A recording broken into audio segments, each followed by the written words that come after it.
एका मूर्खाचं लग्नच होईना. बाप फार त्रस्त झाला, लग्न का होत नाही. शेजाऱ्याने विचारलं काय करावं, लग्न होत नाही, घरी काहीच नाही. शेजाऱ्याने सहित एक काम करा, सोयरीक होईपर्यंत मुलाला सांगा, पाहुणे आल्याच्या नंतर पाहुण्याने काही जरी एकपट विचारलं तो चारपट सांगायचं. मी मूर्खाची व्याख्या सांगायलो. बाप घरी आला, मुलाला सांगितलं बाळा आज पाहुणे येणार आहेत. पाहुण्याने एकपट विचारलं तो चारपट सांगायचं. म्हणजे बाबा काहीच हरकत नाही. आणि बाप निघून गेला. तेवढ्यात पाहुणे आले. दारात बैलाची जोडी बघितली. बैलाची जोडी तुमचीच आहे का? म्हणे इथेच नाही, येवत्यामध्ये आहे, रिसोडमध्ये आहे, शिरपूरमध्ये आहे, मालेगावात आहे. कारण एकपट विचारलं चारपट सांगायचं. मारुती कार बघितली तुमचीच आहे का? म्हणे इथेच नाही, येवत्यात आहे, शिरपूरमध्ये आहे, मालेगावात आहे, वाशिममध्ये आहे. तेवढ्यात त्याच पोराचा बाप तिकून येऊ लागला. पाहुणे म्हणतात ते तुमचा बाप का? म्हणे इथेच नाही, येवत्यात आहे, रिसोडमध्ये आहे, शिरपूरमध्ये आहे, वाशिममध्ये आहे. याला काय म्हणतात? मूर्ख. विठ्ठल विठ्ठल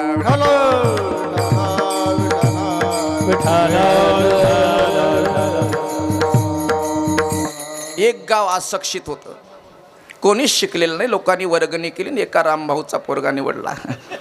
भाऊ तुमचंच नाव आलं, तुमचा मुलगा हुशार आहे. एका रामभाऊचा गावातला पोरगा निवडला. लोकांनी वर्गणी केली, वर्गणी करून बाहेरगावी पाठवलं. 4-5 वर्षे मजा मौज केली. 2 शब्द इंग्लिशमध्ये शिकून आला, यस आणि नो. पण यस कशाला म्हणतात आणि नो कशाला म्हणतात हे त्याला अर्थ कळत नव्हता. गावात आला, लोकांनी सन्मान केला. तहसीलदार आले आणि गावकरी लोकांना इंग्लिशमध्ये पाणी मागू लागले, 1 ग्लास वॉटर. आता खेड्यातल्या लोकांना काय करणार? लोक म्हणू लागले रामभाऊचा पोरगा आहे, हुशार आहे, त्याला आपण पैसे पुरवून शिकवलं, गावचं नाक आहे, त्याला बोलवा. त्याला बोलावलं. त्याला 2 शब्द येत होते, येस आणि नो, पण अर्थ कळत नव्हता. तहसीलदार म्हणतात 1 ग्लास वॉटर आहे, म्हणे यस, आणि पोरग जाग्यावरच उभं. पुन्हा तहसीलदार म्हणतात 1 ग्लास वॉटर, म्हणे नो. तहसीलदाराने 2 लगावून दिले आणि तहसीलदार निघून गेले. लोक म्हणाले का रे तुला का मारलं? ते पोरग म्हणे ते तहसीलदार म्हणतात तू एकटा शिकला, याला काऊन नाही शिकवलं? याला म्हणतात मूर्ख. विठ्ठल विठ्ठल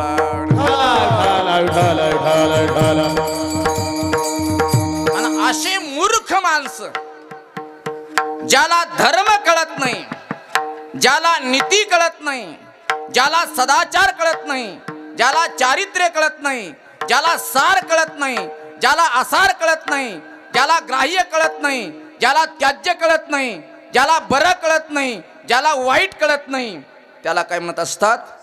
मूर्ख. लक्षात ठेवा, त्याला म्हणत असतात मूर्ख. लक्षात ठेवा. असा मूर्ख माणूस देवाकडे मागणी करतो, पण कोणती? अनुचित. संत कोणाला म्हणायचं? संत कोण असतात? ज्यांनी 6 शांत केले. साहेब किती?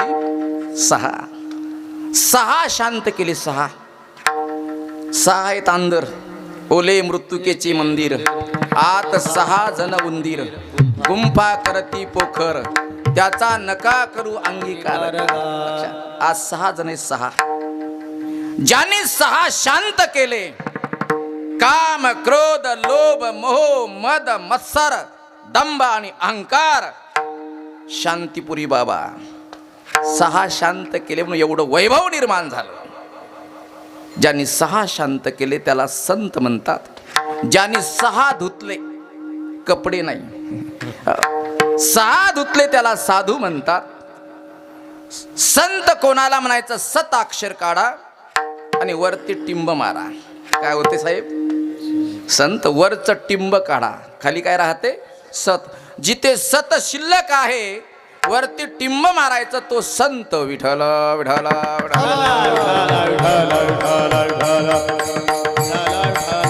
आणि असे संत, असे साधू. नामदेव महाराज देवाच्या दरबारात गेले, भगवंतानी खाली मान घातली. काय कर्ज असलं पाहिजे सेवेचं? काय सेवेचं कर्ज असलं पाहिजेत? देवाने खाली मान घालावी, भगवंतानी खाली मान घातली. देव लाजले. देवाच्या डोक्यावर नामदेव महाराजांचं कर्ज होतं, लाजले देव. कानोख्या नजरेनं बघितलं देवानी आणि हात जोडले. महाराज मला वाटते तुम्ही काहीतरी मागाव, काहीतरी मागाव. देव म्हणतो बघा काहीतरी मागाव. देवाचा आणि नामदेव महाराजांचा संवाद चालला. आपल्याला देव नाही भेटला, नाही स्वप्नात आला तरी आपण गडाया हाणतो. आमच्या गावचं एक पंढरपूरला गेलं आणि म्हणे महाराज वाळवंटात उभा राहिलो, विठोबा आले, ज्ञानेश्वरी दिली. त्यानं सांगितलं गावात कोणालाच सांगू नको मी विठोबा हो म्हणून. म्हणलं धोतर चोऱ्या. एका वारीत तुला विठोबा भेटला का? ज्यांचं आयुष्य गेलं परमार्थामध्ये, त्यांच्याही स्वप्नात अजूक आला नाही आणि एका वारीत तुला भेटतो. मला काय म्हणायचं, आपल्याला नाही भेटला तरी भेटला म्हणतो. नामदेव महाराजांचा अधिकार किती. जगाचा बाप संवाद करतो. महाराज काहीतरी मागा. महाराज म्हणतात आम्ही मागत नसतो. बघा काय स्वाभिमान आहे. मागणारे संत नाही, परंतु तुम्ही देण्याकरता तयार आहात का? हो मी देण्याकरता तयार आहो. माझी मागणी संकोचित नाही, माझी मागणी व्यापक आहे. माझी मागणी स्वार्थपर नाही, माझी मागणी परार्थपर आहे. तुम्हाला द्यायचंच असेल तर काय द्या. अभंगाच्या प्रथम चरणात अकल्प आयुष भावे तया कोळा. अकल्प आयुष भावे तया कोळा. आयुष भावे तया कोळा. अकल्प आयुष भावे तया सकळा. हरिचा दासा माझिया सकळा. हरिचा दासा कल्पनेची बाधा न हो कोणे काढी. कल्पनेची बाधा न हो कोणे काढी. माझिया सकळा हरिचा दासा माझे या सकळा. हरिचा कल्पनेचे वादा नव गुण काळ.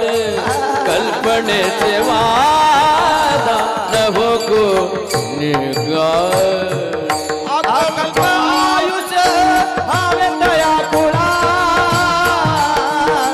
माझिया सकळा हरिचा दासा. माझिया सकळा हरिचा दासा. अकल्प आयुष भावे दया कुळा. माझिया सकळा हरिचा दासा. माझिया सकळा हरिचा दासा. हरिचा दासा. महाराजांना माहित होतं देवाचं सामर्थ्य आणि देवाचं औदार्य. काही माणसाकडे सामर्थ्य असते पण औदार्य नसते. एवढे श्रीमंत माणसं असतात, काही काही फार श्रीमंत माणसं. पण लक्षात ठेवा कधीच भागवतात कीर्तनात धर्मकार्यात वर्गणी नाही. मी एका जणाला म्हटलं का हो एवढे श्रीमंत माणसं तुम्ही वर्गणी देत ना. ते म्हणे महाराज आमच्या आजाने दिलं नाही, बापाने दिलं नाही, परंपरा कशी मोडायची.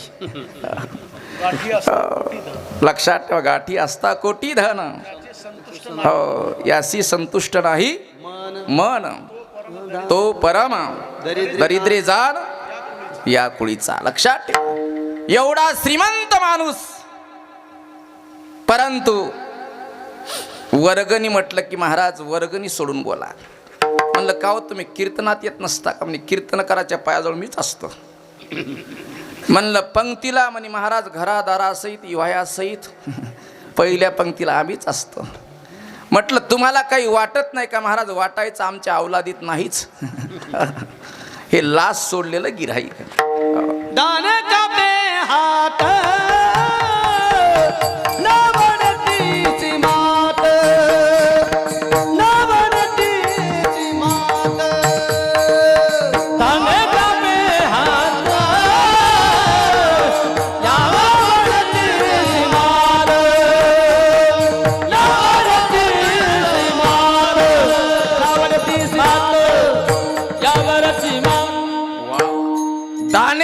आपले हात दान करत असताना थर थर थर थर हात कापतो.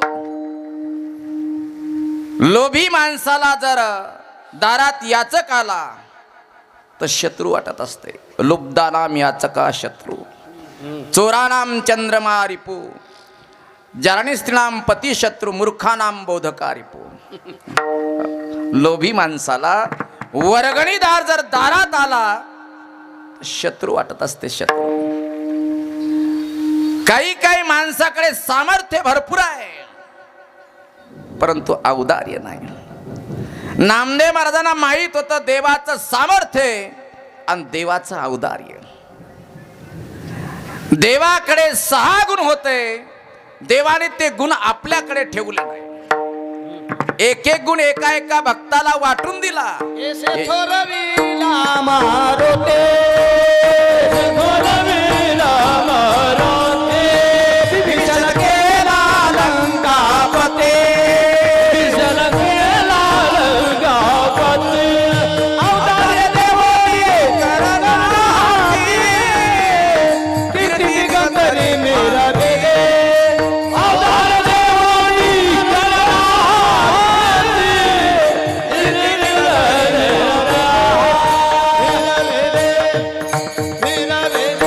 ऐशे थोरविला मारुती, विभीषण केला लंकापती, अवतारे देवनी कर्णा हाती, कीर्ती दिगंतरी मिरविली. यश नावाचा गुण हनुमंताला दिला, श्री नावाचा गुण विभीषणाला दिला आणि अवतारे नावाचा गुण कर्णाला दिला. कर्णासारखा अवतारे जगात कोणाकडे होते का? कर्ण जर पांडवांच्या पक्षामध्ये असता तर आज कर्ण सर्वात श्रेष्ठ असता. कर्णाचा पक्ष गलत होता, लक्षात ठेवा. पांडवांच्या पक्षात असता तर आज सर्वांमध्ये श्रेष्ठ असता. कर्णासारखा औदार्य कोणाचं? दानशूर कोणाला म्हणत असतात सर? शेवटच्या श्वासापर्यंत दान करण्याची इच्छा ज्यांची शिल्लक आहे साहेब त्याला काय म्हणतात? दानशूर. हे आपले दानशूर. पुंगी वाहे गांजराची वाट पाही विमानाची. 11 रुपये द्यायचे दिवसभर जाहिरात, लाईनचा बिलही फिटत नाही. याला दानशूर म्हणतात का? जगाचा बा ब्रह्मांडाचा मालक तो केवढा दाता होता. नामदेव महाराजांना माहित होतं महाराज देवाला काय मागतात. तुम्हाला द्यायचंच असेल तर काय द्या? आयुष्य द्या. आयुष्य. आयुष्य कोणाला मागितलं? चांगल्या माणसाला मागितलं. चांगल्या माणसाला का मागितलं? नामदेव महाराजांना माहित होतं चांगले माणसं समाजामध्ये जास्त दिवस जगले तर समाजातली विकृती नष्ट होईल आणि संस्कृती वाढेल. समाजात वाईट माणसं जास्त दिवस जगले समाजातली संस्कृती नष्ट होईल आणि विकृती वाढेल. आता चांगल्या माणसाला आयुष्य जास्त आहे का वाईट माणसाला? बोला, काय हरकत नाही. कोणाला आहे? वाईट माणसाला. पेताड कोण्याही बेश्रमीत पडलं, साप मुका घेऊन जाते पप्पी, पण चावा करत नाही. चांगल्या माणसाकरता नवस करावी लागतात. कोरोनात ज्याची गरज होती ते निघून गेले आणि ज्याची गरज नव्हती तिसऱ्या दिवशीच आले. चांगले माणसं समाजात कमी दिवस जगतात. चांगले माणसं समाजात कमी दिवस जरी जगले तरी क्रांती करून जातात. लक्षात ठेवा. काही काही महापुरुषांनी कमी आयुष्य घेतलं पण क्रांती किती महान केली. शिवाजी महाराज समाजात किती दिवस जगले हो? शिवाजी महाराज समाजात किती दिवस जगले? शिवाजी महाराज समाजात 50 वर्ष जगले. 50 वर्ष. लक्षात. 42 वर्षे तुकोबाराया. शिवाजी महाराज समाजामध्ये 50 वर्ष जगले. 50 वर्षाच्या आयुष्यामध्ये राजाची क्रांती किती महान आहे. 19 फेब्रुवारी 1630 मध्ये राजांचा जन्म झाला. वयाच्या 16व्या वर्षी धर्म तलवार हातात घेतली आणि पहिला किल्ला सर केला. तो कोणता किल्ला सर? पहिला किल्ला सर केला. पहिला किल्ला जिंकला. तो कोणता किल्ला जिंकला? तोरणागड नावाचा. वय किती वर्षाचं होतं? वय किती वर्षाचं होतं? वय 16 वर्षाचं.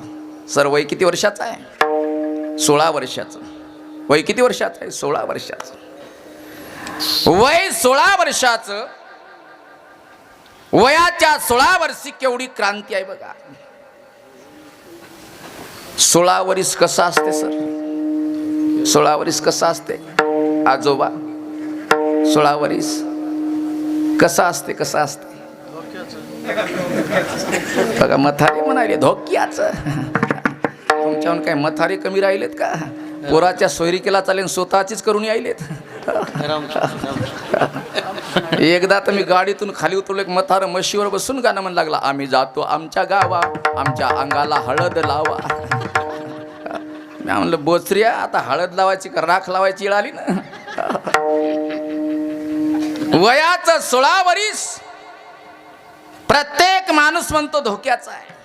ही बाउंड्री आहे. वयाच्या 16 वर्षी तुम्हाला अधोगतीला जायचं का सद्गतीला जायचं हे तुमच्या हातात आहे. तारुण्य बिघडू देऊ नये. ज्याचं तारुण्य बिघडलं त्याचा शेवट बिघडत असतो. तारुण्याला फार महत्व दिलं पाहिजे. तारुण माणसाने परमार्थ केला पाहिजे. तो तरणा परमार्था शोभत असतो. तरणा भाग्यवंत नटे हरी कीर्तनात, नटे हरी कीर्तनात, नटे हरी कीर्तनात. तरणा भाग्यवंत नटे हरी कीर्तनात, नटे हरी कीर्तनात, नटे हरी कीर्तनात. भाग्यवंत आणि नटे हरी कीर्तन. तरण्या माणसानी परमार्थ करा. तरण्या माणसानी निर्वेशनी बना. आजचा तरुण बिघडला. ज्या बापानी तुमच्या करता काबाड कष्ट केले, ज्या बापानी पायात चप्पल घातली नाही, ज्या बापानी कोरं वस्त्र वापरलं नाही, त्या बापानी तुम्हाला कमाई करून दिली, पण त्या बापाच्या डोळ्यात देखता आज पाण्यासारखी संपत्ती चालली. त्या बापाचं अंतकरण काय म्हणत असेल? आज गरज आहे तरुण माणसाची. तरण्या माणसाने व्यसनाच्या आहारी जाऊ नका. निर्व्यसनी जीवन जगा, समाजसेवा करा, परमार्थ करा आणि सुंदर या आयुष्याचा आनंद लुटा. हे बारंबार नाही बरं का. एकदाच तुम्हाला मिळालं पुन्हा मिळत नाही. ही संपत्ती फार मोठी बरं का. याला महत्त्व द्या. जगाच्या पाठीवर या संपत्तीसारखी संपत्ती कोणतीच नाही. लक्षात ठेवा. शरीर ही फार मोठी संपत्ती आहे. याला तुम्ही महत्त्व द्या. पण आज समाजामध्ये सर्व तरुण बिघडले. मला आनंद वाटला की या ठिकाणी काही तरुण उपस्थित आहेत. त्यांचे मायबाप भाग्यवान समजायचं. ज्याचे मुलं कीर्तनात आले, आड्यावर गेले नाहीत, कीर्तनात उपस्थित आहेत, ते आई वडील पुण्यवान. विठ्ठल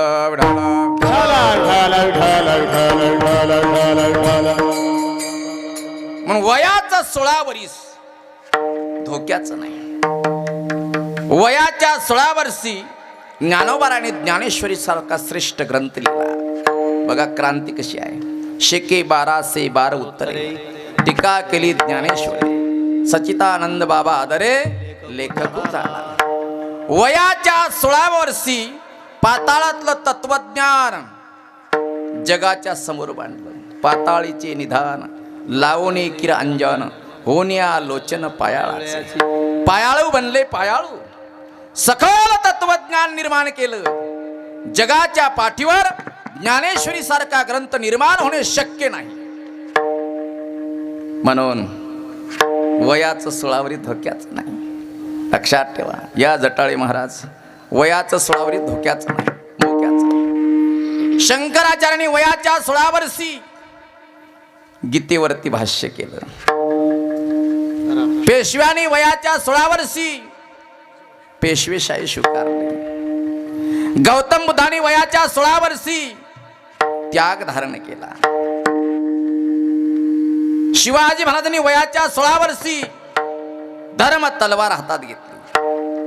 1645 साली वयाच्या 16 वर्षी तोरणागड नावाचा किल्ला जिंकला. 1649 साली जावळीवर हल्ला केला. 1652 साली कल्याण भिवंडी ताब्यात घेतली. 1654 मध्ये गुजरातने संपत्ती आणली, महाराष्ट्र जगवला. 1674 मध्ये राज्याभिषेक झाला.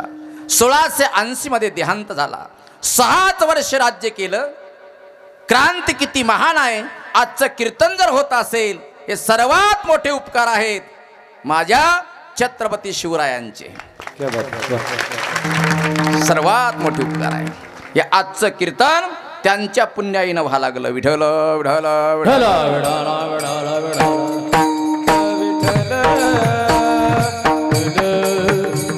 म्हणून कमी वय घेतलं. कमी आयुष्यामध्ये क्रांती किती महान.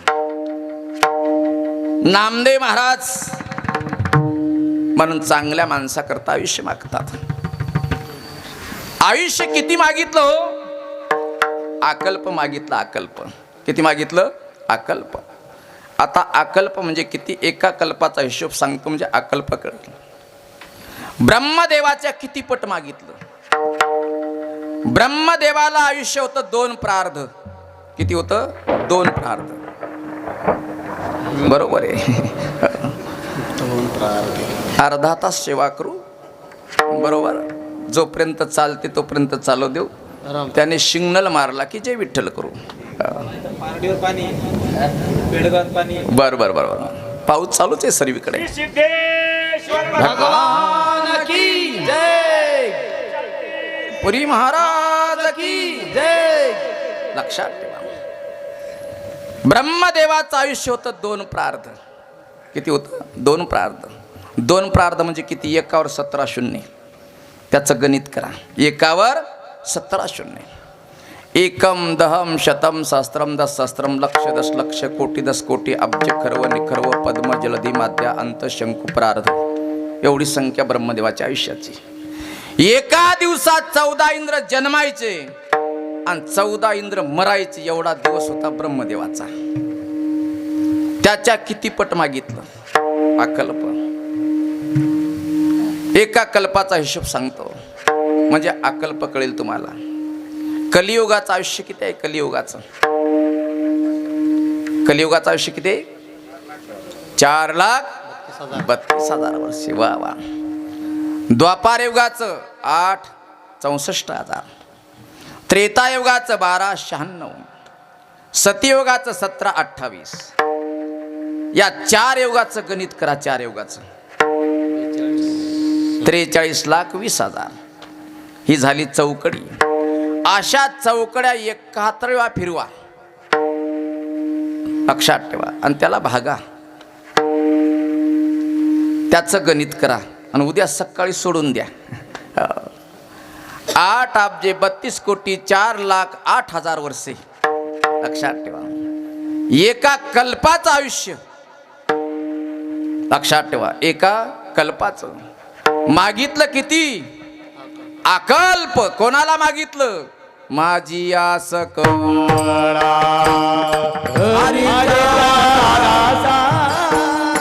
माझी आस कळा.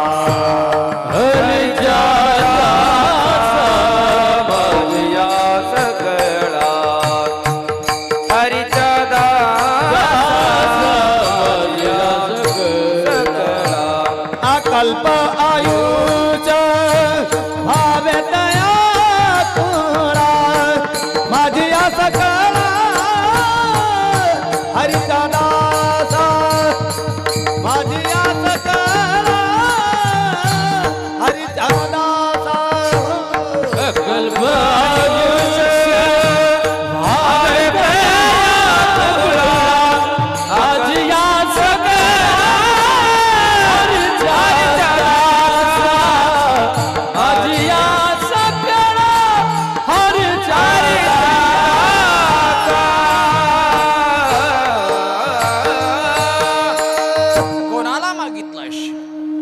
माझिया सकळा हरीच्या दासा. चांगल्या माणसाला आयुष्य देवाने सुद्धा मागितलं. कोणाला? चांगल्या माणसाला. जो आवडतो सर्वाला तोची आवडे देवाला. देवाने सुद्धा चांगल्या माणसाला आयुष्य मागितलं. कोणाला मागितलं मी तुम्हाला सांगतो ना, कोणी मागितलं. एक मुरकुंड नावाचे ऋषी होऊन गेले शास्त्रामध्ये.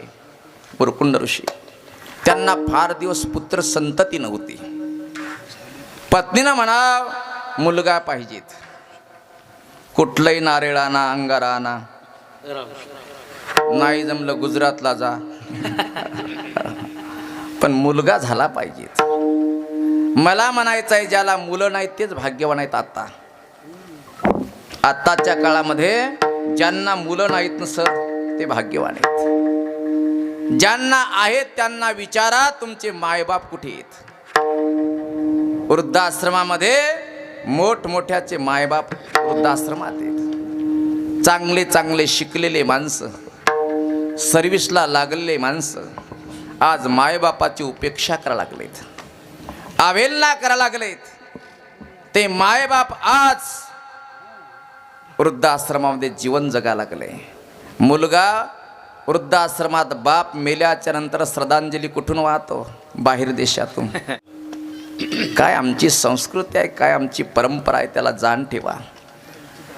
भारत देशासारखा देश नाही बरं का.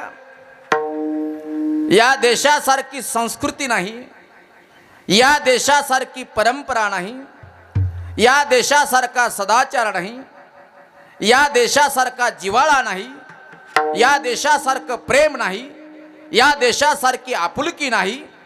असा जगाच्या पाठीवर संस्कृती प्रधान जर देश असेल तर भारत देश. पवित्रते कुळ पावन तो देश, पवित्रते कुळ पावन तो देश, पवित्रते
जटाळे महाराज.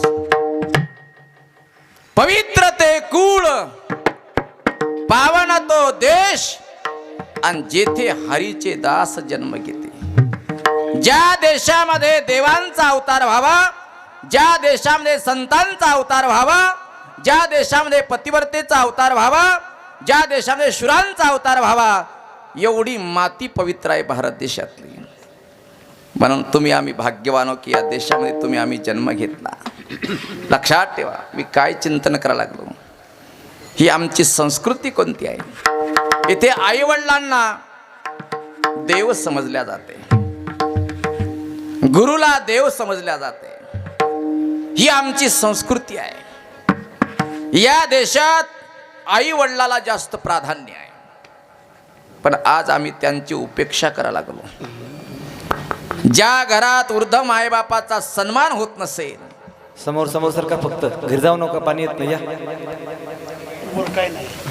ज्या घरामध्ये वृद्ध मायबापाचा सन्मान होत नसेल, त्या घरात लक्ष्मी थांबत नसते, त्या घरात सुख थांबत नसते, त्या घरामध्ये समृद्धी थांबत नसते.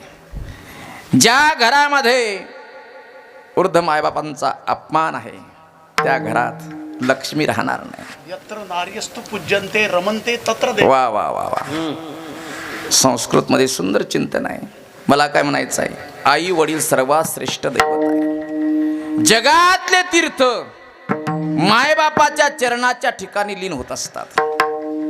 एवढी ताकद कशात आहे? मायबापाच्या सेवेमध्ये.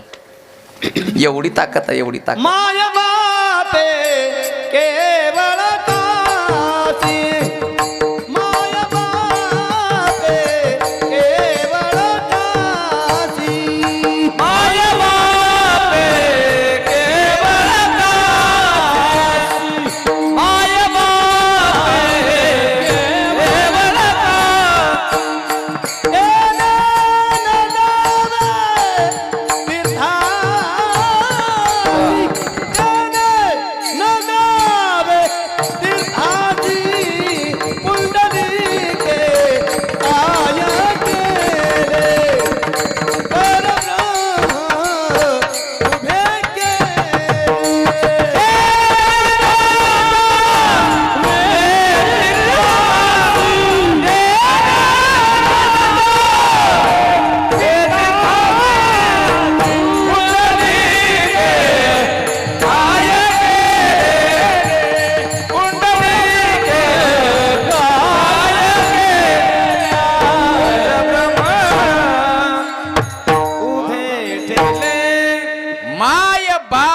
केवळ काशी तेने न जावे तीर्थासी. जोपर्यंत मायबाप आहेत तोपर्यंत कोण्या तीर्थाला नाही गेला तरी चालते.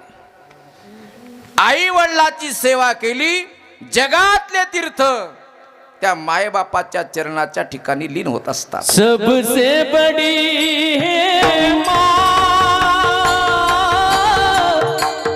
सबसे बडी है माँ, माँ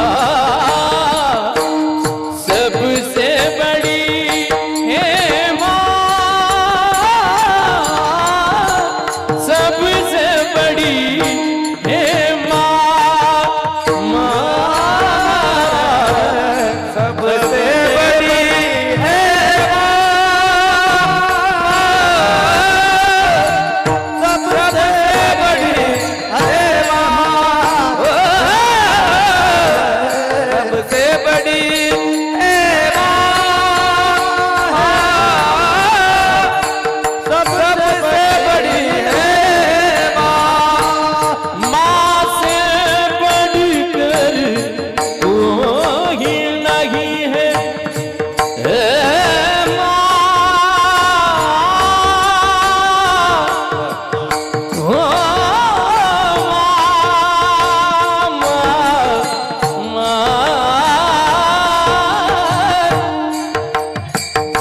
माँ से बढ़कर कोई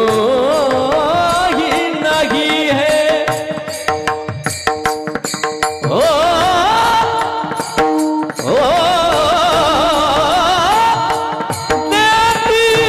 है दुआ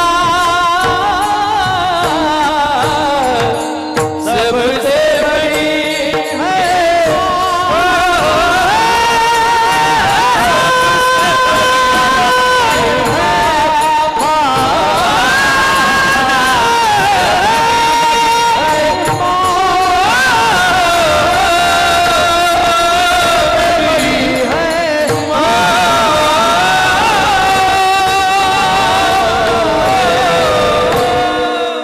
सबसे बड़ी है माँ, जग में सबसे बड़ी है माँ, माँ से बढ़कर कोई नहीं है, ये देती है दुआ. सर्वात श्रेष्ठ दैवत असेल तर माय आणि बाप. तुका म्हणे माय बापे तुका म्हणे माय बापे अवघी देव अवघी देवाचीच स्वरूप आहे. लक्षात ठेवा, साक्षात भगवंताचं स्वरूप असेल तर आई आणि वडील. कीर्तनातून प्रवचनातून हेच घ्या, दुसरं काही घेऊ नका. संत होऊ नका, देव होऊ नका, फक्त माणूस बना. माणूस जरी झाला तरी पुष्कळ झालं. देव व्हायचं नाही, संत व्हायचं नाही, फक्त माणूस बनायचं ना. आपला प्रपंच विचाराने सदाचाराने प्रपंच करायचा आणि परमार्थ करायचा. बस झालं, पुष्कळ झालं. मी काय सांगालो, सर्वात आई वडील. म्हणून आत्ताचा मुलगा मायबापाला जगू शकत नाही. हा संस्काराचा अभाव आहे. मी काय चिंतन करतो, ज्याला मुलं नाहीत ते भाग्यवान समजायलो आता. कारण मी आंध्रामध्ये त्या दिवशी गेलो मन्नूरला. वाटेत एक आश्रम लागते, साईराम आश्रम. त्या आश्रममध्ये काही फळं घेऊन गेलो मी आणि प्रत्येकांना फळं दिल्याच्यानंतर विचारलं, चौकशी केली. म्हटलं तुमच्या घरची परिस्थिती कशी?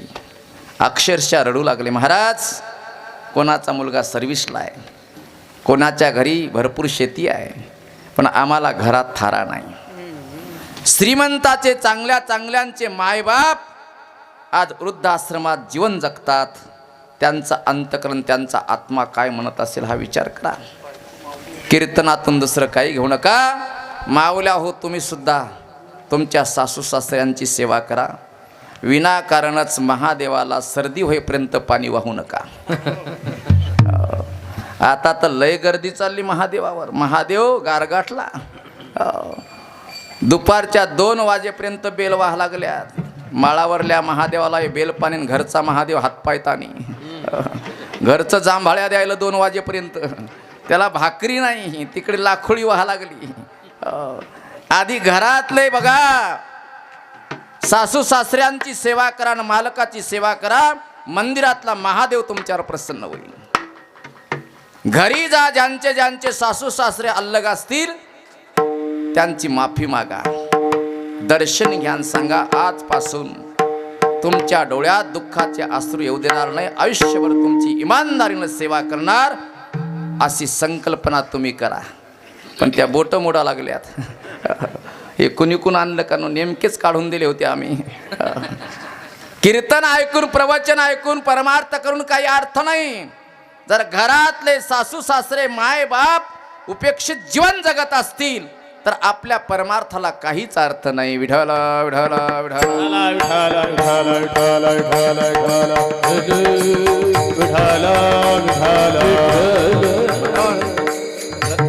मुरुकुंड ऋषी यांचं चिंतन चाललं.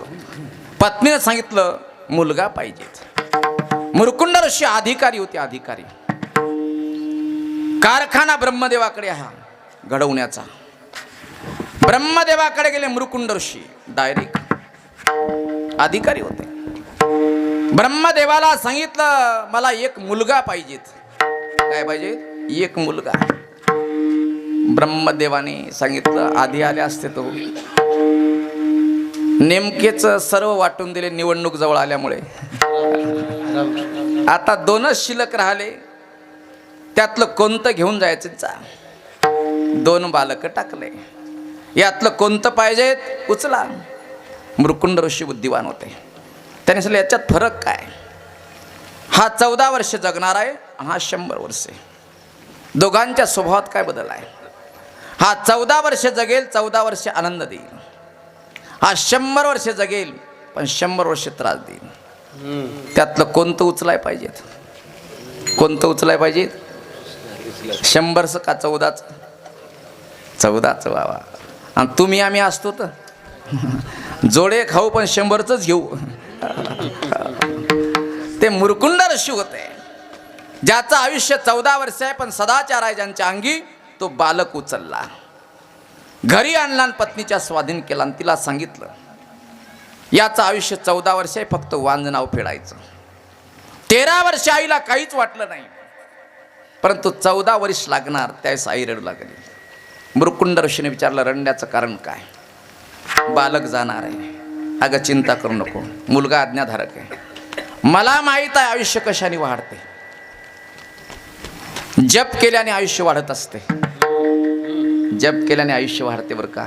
कोणाची निंदा केल्यापेक्षा, टीका केल्यापेक्षा हातात माळ घ्या, निवांत जप करत राहा. सदा काळ गणना करी आयुष्याची, कथेच्या काळीची आज्ञा नाही. कथेच्या काळीची आज्ञा नाही.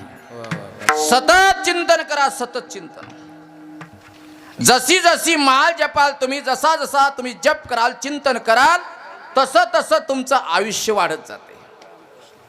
तसं तसं आयुष्य वाढत जाते. मग निंदा केल्यापेक्षा, टीका केल्यापेक्षा माळ जपजा ना माळ. कशाला कोणाचे धुनी धुता. रामकृष्ण हरी रामकृष्ण हरी रामकृष्ण हरी नामधारकांचं आयुष्य वाढत असते. मनान मृकुंड ऋषीला माहीत होतं जपानी आयुष्य वाढते. मुलाला सांगितलं तू एक काम कर, शिवालयाच्या मंदिरात जा, पद्म आसन घाल आणि 1 वर्षापर्यंत सारखा शिवाचा जप कर. काय कर? शिवाचा जप 1 वर्ष. मुलगा आज्ञाधारक होता. शिवालयाच्या मंदिरात गेला, पद्म आसन घातलं आणि सारखा जप चालू केला. ओम नमो भगवते वासुदेवाय. ओ नमो भगवते वासुदेवाय. सर्वांनी टाळी वाजवा ना. ओम नमो भगवते वासुदेवाय. नमो भगवते वासुदेवाय. ओम नमो भगवते वासुदेवाय. ओम नमो भगवते वासुदेवाय. ओम नमो भगवते वासुदेवाय. ओम नमो भगवते वासुदेवाय. ओम नमो भगवते वासुदेवाय.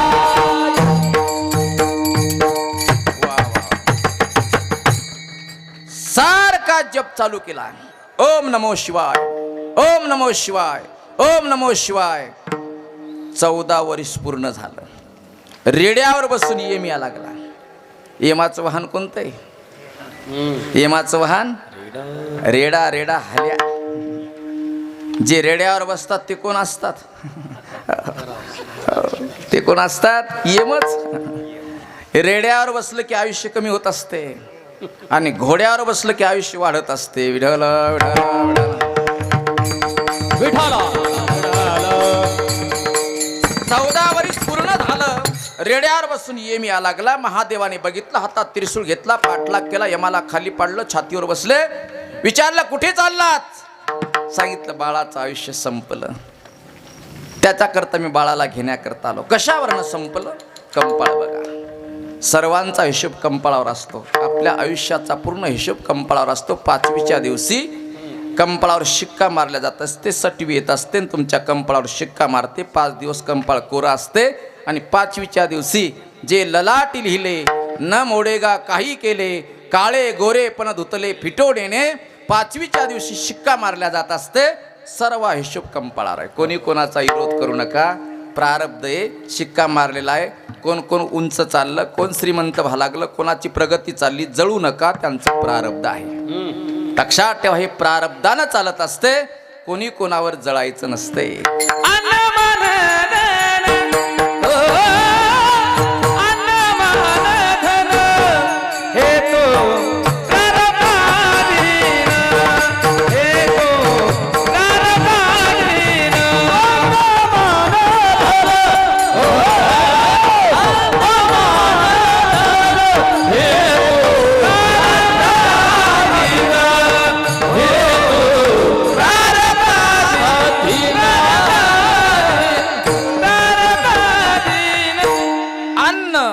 मान धन हे तो प्रारब्धात. लक्षात ठेवा, प्रारब्धावर चालते. प्रारब्धावर. मी काय सांगतो, थोडक्यात वेळ आपल्याला कमी आहे. आता जास्त गर्जना चालली म्हणा ना. कंपाळ बघा, कंपाळ. महादेवाने सांगितलं चल दाखव कंपाळ. कंपाळ घासलं. त्या कंपाळावर आकडा 14चा होता. आकडा. ब्रह्मदेव निवडणुकीचा काळ असल्यामुळे वर्ष टाकणं विसरले होते. आकडा 14चा आहे पण पुढे वर्ष नाही. महादेवाने यमाला सांगितलं का रे बघ आकडा आहे 14चा पण पुढे काहीच नाही ना. मग यमान सांगितलं काय म्हणता तुम्ही, तुमचं मत काय? माझं मत आहे पुढे कल्प टाक. काय टाक? कल्प. 14 वर्षाचं आयुष्य किती मागून घेतलं? 14 कल्प. कोणाला मागितलं?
14 कल्पावरी आयुष्य जयाला, परी तो राहिला ताटीखाली मार्कंडे नावाचे ऋषी.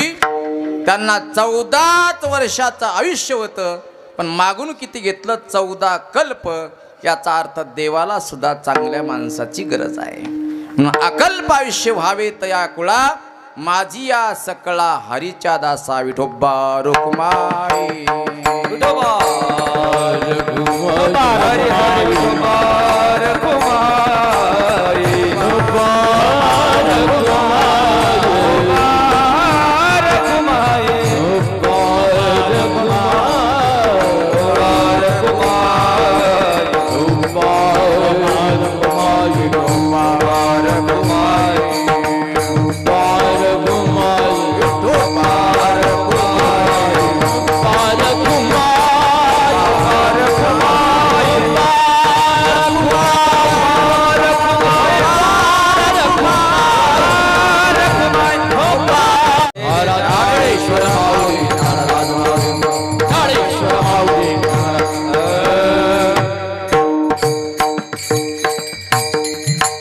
अकल्पायुष्य व्हावे तया कुळा, माझी या सकळा हरीच्या दासा. कल्पनेची बाधा न हो कवने काळी, ही संत मंडळी सुखी असो. अहंकाराचा वारा न लागो राजसा, माझ्या विष्णुदासा भाविकासी. कल्पनेची बाधा न हो कवने काळी, ही संत मंडळी सुखी असो. नामा म्हणे तया असावे कल्याण, ज्यामुखी निधान पांडुरंग. कल्पनेची बाधा न हो कवने काळी, ही संत मंडळी सुखी असो.